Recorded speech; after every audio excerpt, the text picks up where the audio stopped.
Nagsagawa ng clearing operation ng Metro Manila Development Authority o MMDA at Highway Patrol Group sa Mabuhay Lanes ngayong araw. Ito ang balita ni Monokson.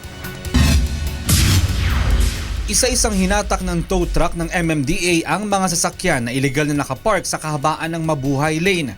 Ang mga sasakyan sa Luna Mencia Street sa Mandaluyong ang buena manong nasampulan ng clearing operation ng MMDA at HPG.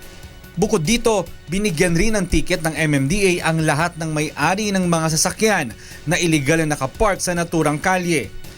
Kinakailangang magbayad ang mga ito ng 300 pisong multa sa bangko. Ayon sa mga residente dito sa Mencia Street, matagal na itong nakapark itong sasakyan na ito dito at hindi na rin nagagamit.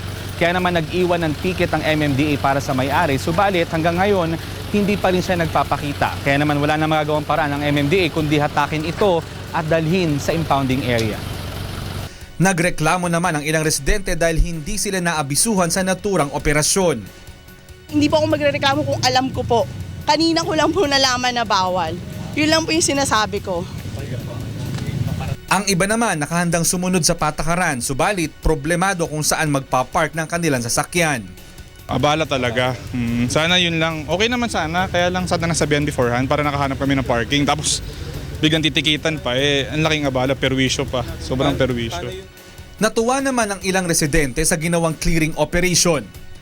Mas gusto ho namin kasi nga ho, kami nahihirapan din ho lumabas dito sa aming garahe. Samantala, ang nakitang problema ng HPG, mismong ang barangay pala ang nagpapahintulot sa mga residente na mag one-side parking sa naturang kalye. Mabuhay Lane ito, may memorandum na ang MMDA dito. 2010 pa ito. 2010 pa ito na pinagbabawal magparada sa Mabuhay Lanes. At ang barangay naman, inauthorize daw sila na magkaroon ng one-side parking. Conflict po yun. Mananaig po rin po yung batas ng nasyonal. Maging ang mga sidewalk vendor at lahat ng mga obstruction sa West Avenue ay tinanggal din ng Metro Parkways Clearing Group.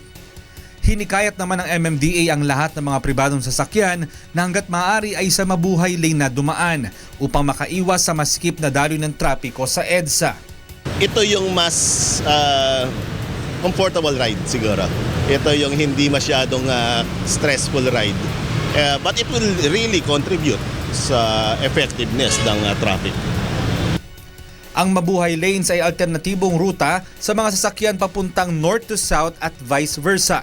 Gayon din sa mga patungo ng Green Hills sa San Juan, Baclaran sa Parañaque, Divisoria at sa Carriedo sa Manila na sinimulan ng MMDA noon pang 2010. Ipinagbabawal ang pagpapark sa buong kahabaan nito mula alas 6 ng umaga hanggang alas 9 ng gabi. Mon Hokson, UNTV News Worldwide.